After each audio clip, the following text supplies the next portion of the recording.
Waterman Boulevard is a microcosm of what has happened in America's inner-city neighborhoods. It started as a well-to-do street in a thriving up-and-coming city with residents like Charles Lindbergh and the 1944 Nobel Prize winner, Dr. Joseph Erlanger. The neighborhood deteriorated, hitting bottom in the 1970s. Thanks to a few dedicated citizens, the street fought off the drug dealers, who had occupied the area, and the developers, who planned to demolish the neighborhood and build townhouses. Here is Tom Brackman to tell the story of how Waterman Boulevard once again became a desirable place to live.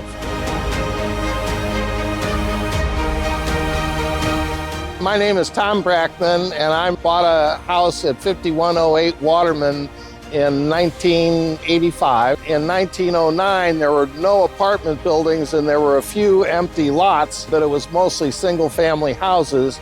And by the time it was the 20s, a lot of the apartment buildings had come in, but it was a very exclusive neighborhood. Each one of the rooming houses had their own rules. There would be Mrs. Smiths, and who could come in and how late they could stay out varied by who owned the house. And so all the parents were trusting their daughters to come to finishing school at Mary Institute, which moved here in 1904. A lot of these rooming houses deteriorated, especially after Mary Institute left this campus, and there were less desirable people here. By the 1980s, there were 9 group homes on the street, and there were probably another 10 or 15 rooming houses, so very few single-family homes. We had a wedding reception for about 100 people on a 10 by 10 foot porch that ended up with one of the people running down the street and the other people shooting at them.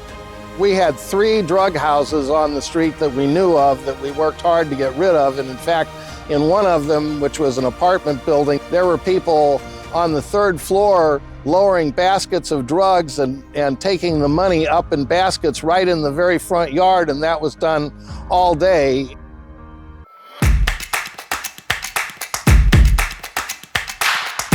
Down at the 5200 block, all of the property that was now the playgrounds and athletic fields and teachers' parking lot for the new city school were either abandoned lots or derelict buildings, and a lot of the reason for that was that MEAD had been granted development rights all the way from Union to Kings Highway, and they were intending to tear down all the buildings in the neighborhood and make a big development of townhouses that are now called Portland Court. Before 2008, there was a downturn.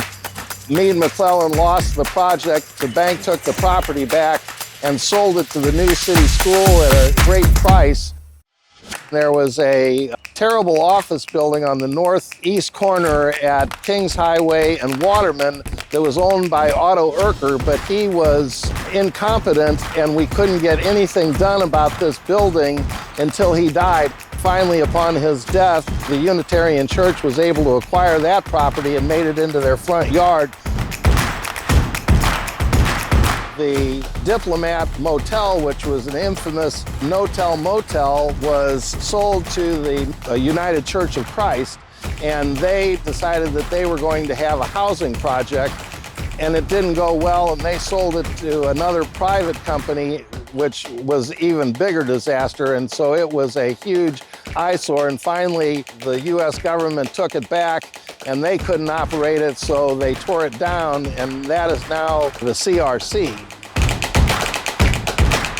And then the group homes have closed, and a lot of those group homes have been renovated into single-family homes. The street went from 9 group homes down to 2 group homes.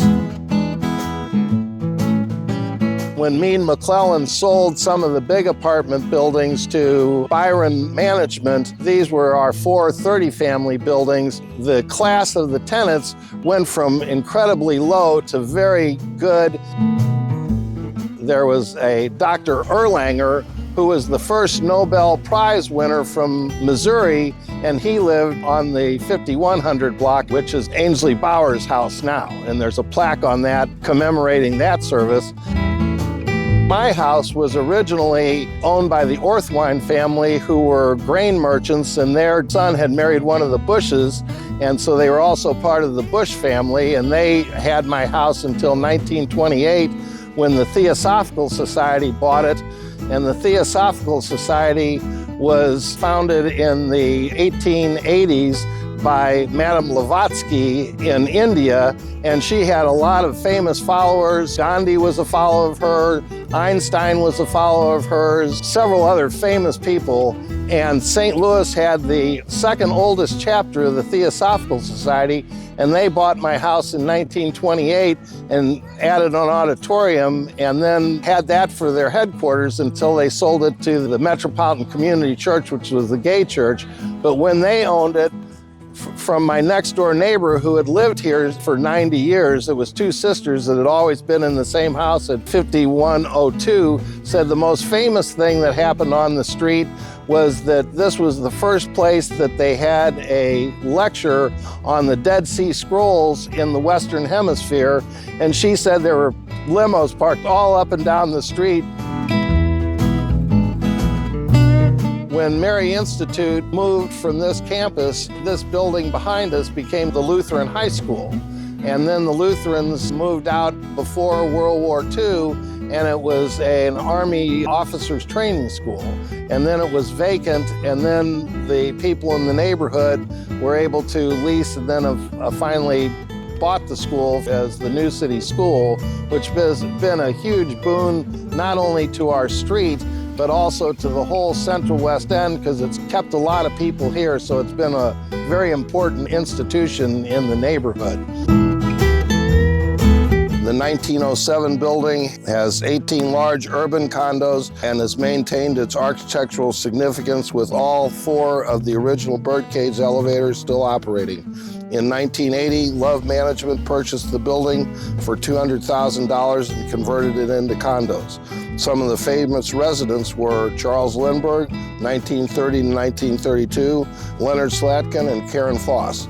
The Oxford is considered the condo version of the iconic homes on Portland and Westmoreland Place.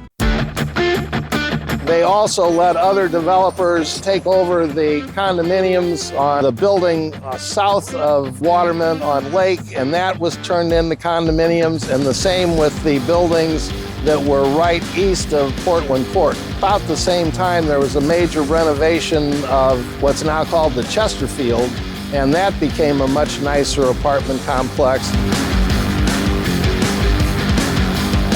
Used to have a bus that went to North St. Louis that nobody ever rode on, and then Wash U had their own bus service that came down the street, which they called the Gold Line.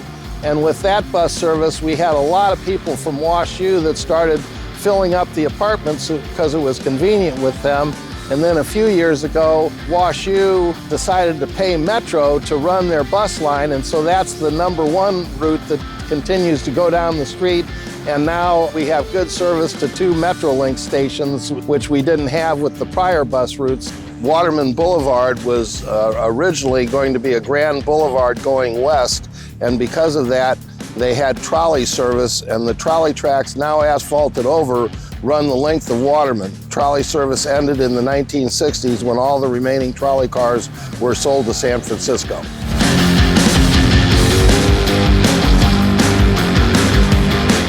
When I moved in the 80s, there was a whole group of us that bought a lot of the rooming houses and other institutional places, re-renovated them into single-family homes. So now we have a lot more single-family homes. When I came here, the president of the neighborhood association, which was called the Waterman Community Association, was Ida Mae McLean, and her husband, Willis, owned about 9 or 10 buildings on the street, which he kept up well and had good tenants, and they were a great anchor to the neighborhood. She was able to get the redevelopment revoked from the 5000 and 5100 block, and that saved these 3 buildings on the east corner that McClellan was letting fall down purposely so that they could build their townhome units. And that was the same thing with the rest of the street.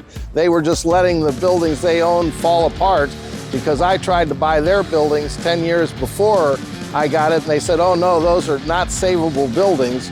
And I was able to go through, and I thought they were, and they've ultimately been saved.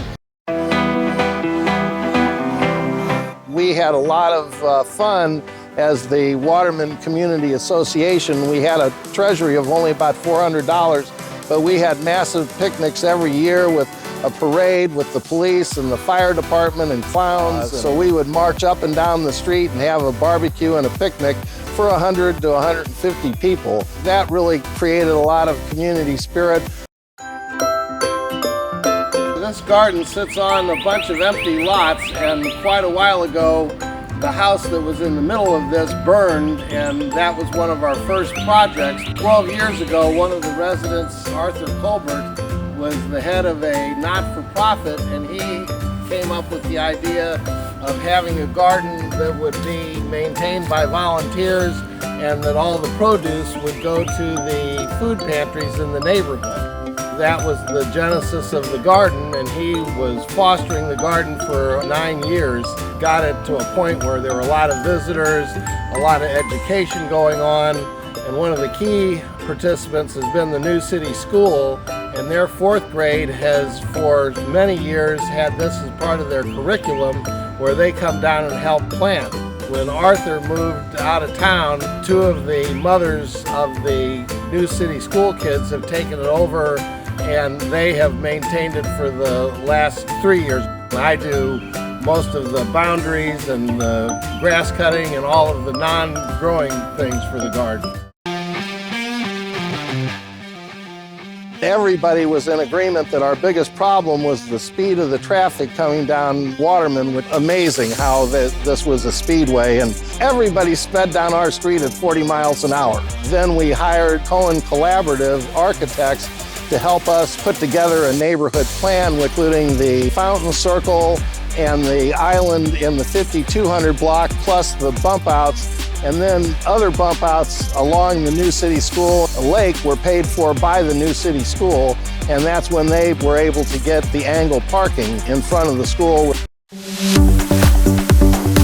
Since that project, we've only been focused on continuing the historic lighting. We got 3 historic street lights with the initial project just in the islands, and so then after that we fully funded the other lighting project, and now we're 5 lights from being done with our lighting project.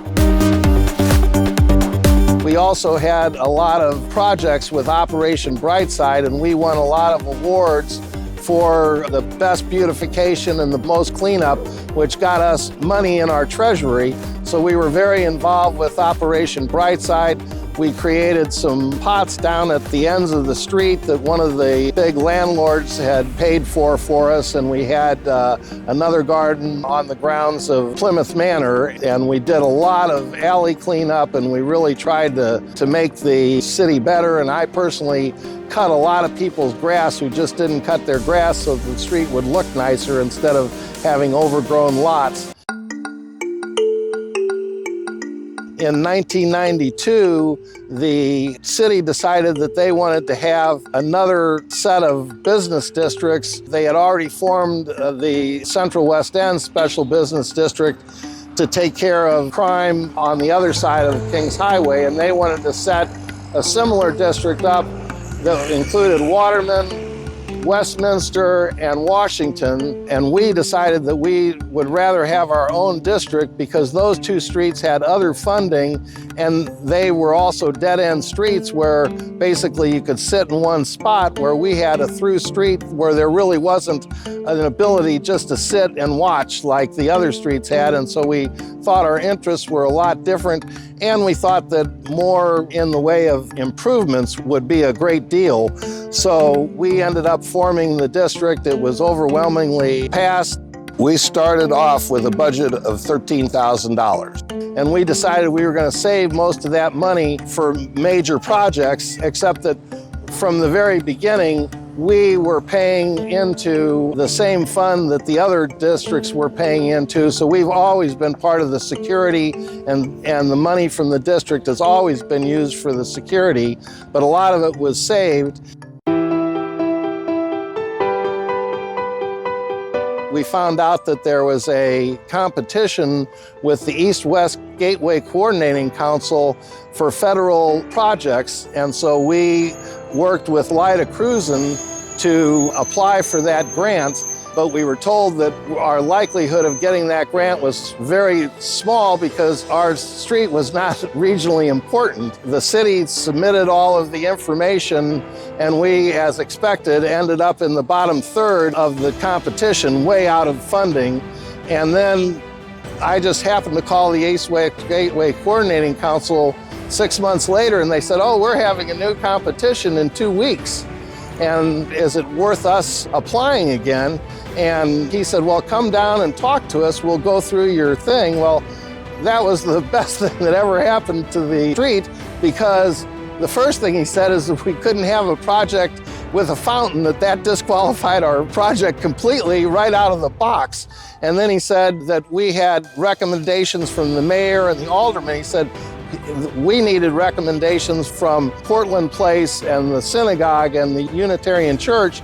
And then we got talking about the institutions and how they drew from so many different zip codes, and that they each were over 30 zip codes, and that we had a lot of people crossing the street because we had cross easements for the parking lot for the Unitarian Church and for the parking lot at the synagogue. And so those people were crossing the street, and we emphasized that, and we dropped beautification from the thing.